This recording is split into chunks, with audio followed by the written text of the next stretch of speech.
I appreciate the opportunity to share a little bit about my experience at Edgewood. I've been at Edgewood since 2005. I'm a social worker and a counselor in the extended care department. I have worked in family programs in the Maple unit and inpatient and continuing care as well over the years. Very much enjoy my time here. And one thing I enjoy a great deal is sharing a little bit about the Satir model.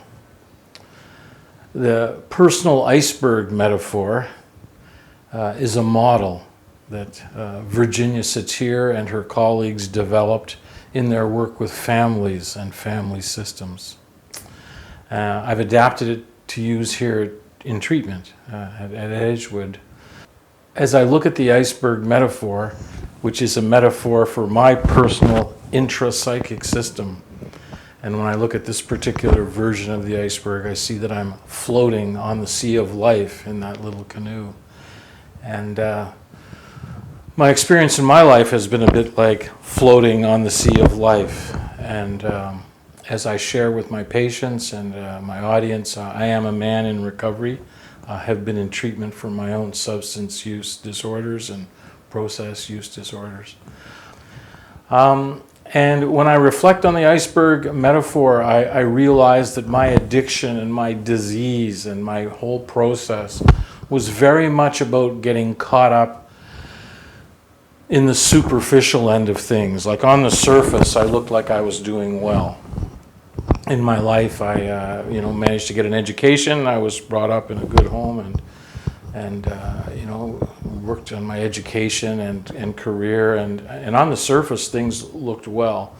And I was pretty much caught up in the story on the surface. And I wasn't able to look too deep inside of me to see what was really going on for most of my life. But as my disease progressed, as you know, addiction is a progressive illness. As my disease progressed and things got worse, I was challenged to do some deeper work. In this model, we'd call it the intrapsychic work inside of me. And got familiar with things like my feelings. In the Satir model, we also talk about feelings, which are maybe secondary emotions. So as I got to explore my intrapsychic system in my treatment experience, I learned that my loneliness and my fear, for example, were very strong motivating influences in my life, these feelings. I also realized that I made judgments about my feelings, fear and loneliness, and I judged them as if I were weak to have these emotions. I was brought up in a time when showing your feelings wasn't cool. And so, secondary emotions, I became angry with myself because of my sense of fear in my life. I became, overwhelmed with shame. I thought there was something wrong with me because of my loneliness and my sense of being separation. So my emotions fed into my feelings about my feelings. As we use this model to look deep in our process, I started to see that many of the thoughts that I held, many of the beliefs I had, many of my perceptions about the world, a lot of my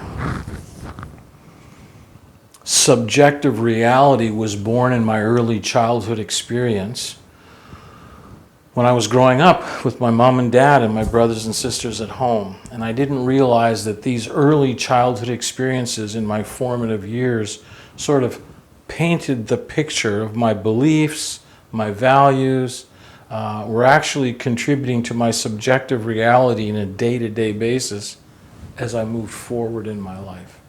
And I didn't see this, I didn't understand this till I started doing some internal work. So I started to see that I had judged myself as being weak when I was a small child. I had judged myself as being deficient when I was struggling to get people's approval as a small child. Even though my father, for example, would be very supportive and affirming. Great job, Jimmy. Good work. You can try harder next time. In my sensitivity, I construed that to be I was never good enough. So, as my illness, my addictive disorder, forced me to seek treatment and recovery, I started to look inside of me and find out a lot about my inside world. And my inside world, what was happening for me on the inside, was actually what I was projecting out into my experience in the outside world. And I'll get back to my behavior for a minute, the behavior on the surface level. My behavior became very much about avoiding my feelings, my pain, my shame, my beliefs that I wasn't of value or good enough, my family rules that I must always be loyal no matter what. I must always try harder. I must always succeed. I must always do my best. And so my story became a lot about medicating myself against all that work and all that pain and all that challenge. And when I'm teaching or sharing this work with our patients here, I often say that, excuse me, alcohol and drugs, substance use and process use were my solution. They were how I sought to be connected and to find balance and harmony in my life. And certainly early in my substance use career, they worked for me. They empowered me to feel I could belong. It was false, however. It's a false sense of reality because, of course, there's psychoactive substances or processes that induce a feeling that's not naturally being generated, So,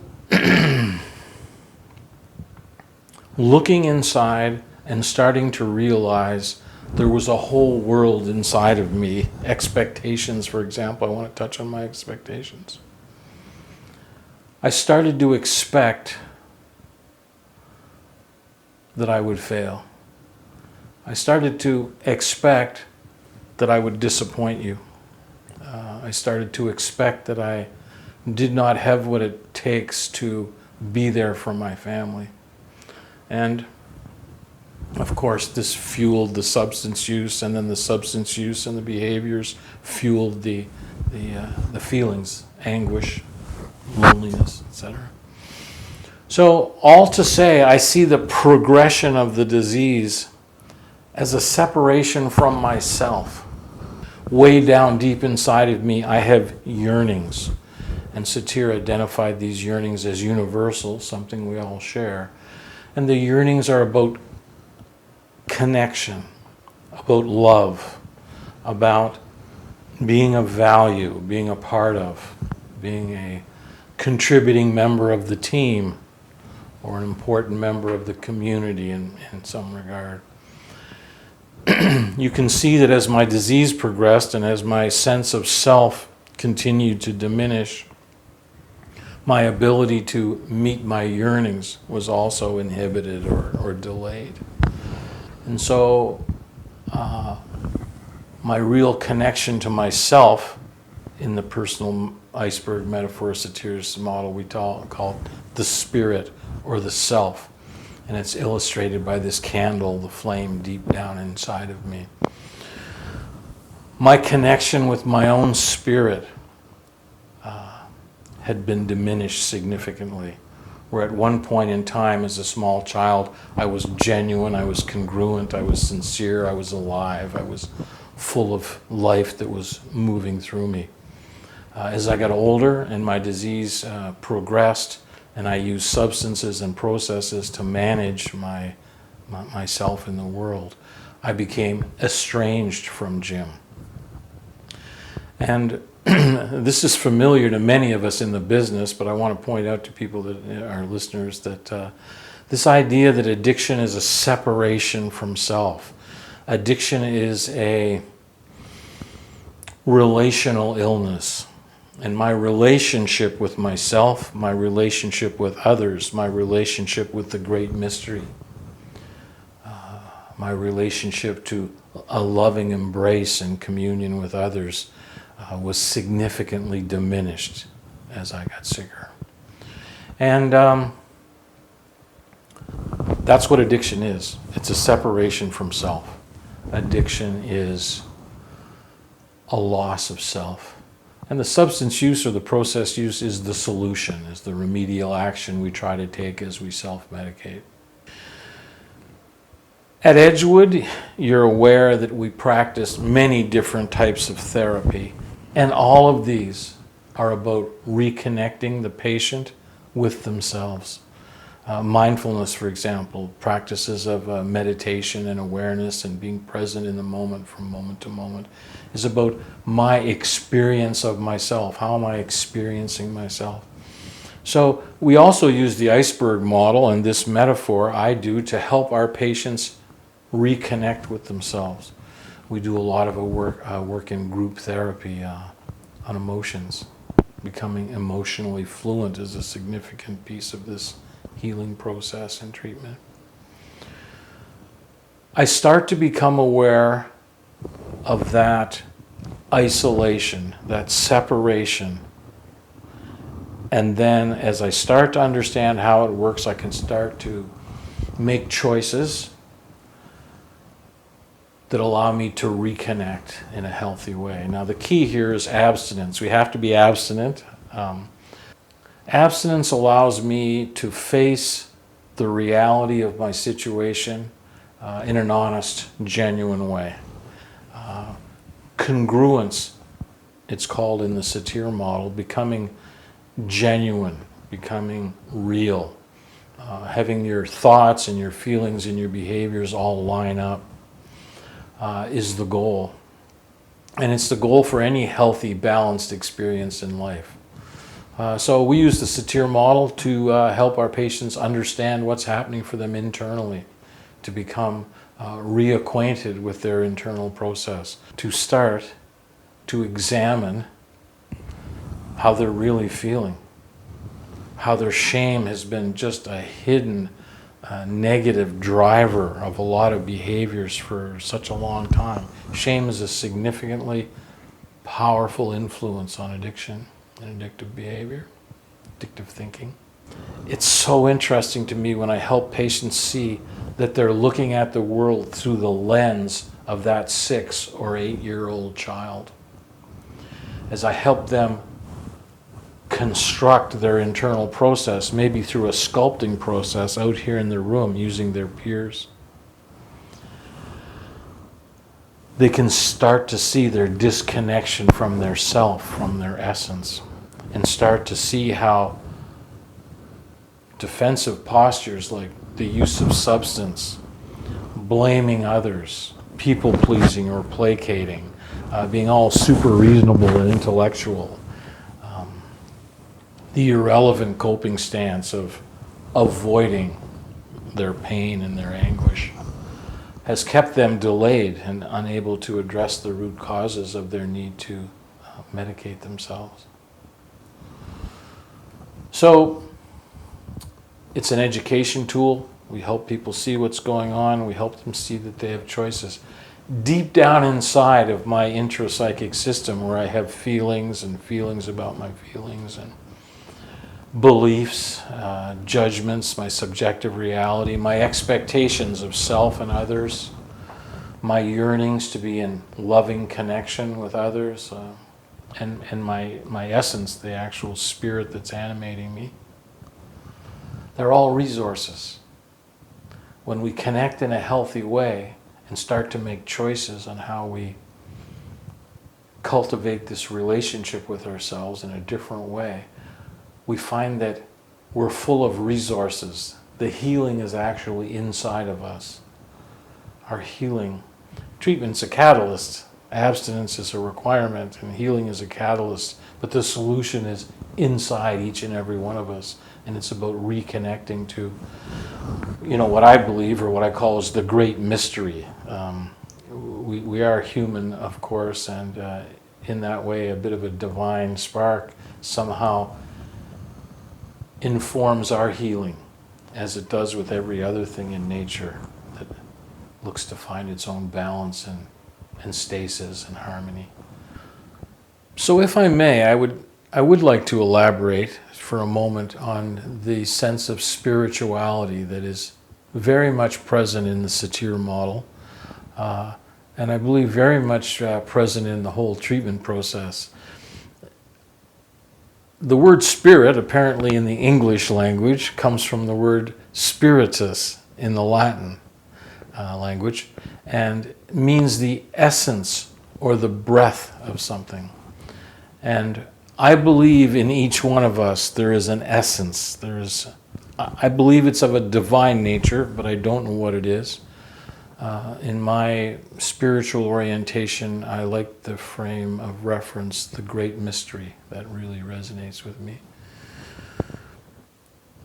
In this relational illness, the solution is reconnection and reconnecting to that vitality in life. Love, for example, is a manifestation of our spirit, our ability to care for and nurture and respect and honor others, other people, other places and things. And so reconnecting to our spirit and reconnecting to that loving energy is a very powerful medicine that we're allowed to access as we get to know ourselves better, and something that we do emphasize here at Edgewood in the treatment process. I also want to say, by way of closure, I guess, that, this is a horrible disease. Addiction, I believe, is an epidemic in North American society, in our cultures. I see so much destruction. I see so much pain and anguish related to this illness, which is very, very treatable. I believe that what happened for me, my story was, I was able to get Jim out of the way long enough to get connected to the help I needed. When I got the help and I realized the solution is way simpler than the disease. Addiction is a complex malady, for sure. The solution is about connection. It's just way simpler. And I did learn that in treatment, and I've learned a lot more about it here at Edgewood. So I want to give people a sense of hope. If you were to embrace recovery and embrace your healing with some of the passion and vigor that's available to you with all the free time you might have not medicating yourself, you'd find that recovery is not only a great joy, but it comes with some simplicity. It's way easier than the problem. And as a man in recovery, I still very much love my affiliation with my recovery groups, my spiritual community, my peers in recovery. And I take it home to my family. It's really changed my life drastically. It's changed my family's lives. I'm also able to, in some ways like this, gently influence others. What a gift. What a gift that is. So I feel reconnected to my purpose and my passion and my mission and my love for myself and this opportunity and this life. And so I just want to encourage everyone to pursue this recovery business with some passion, because there's lots of solution if you take your medicine. And the medicine, I believe, is of a spiritual nature, which is about reconnecting with ourselves and others.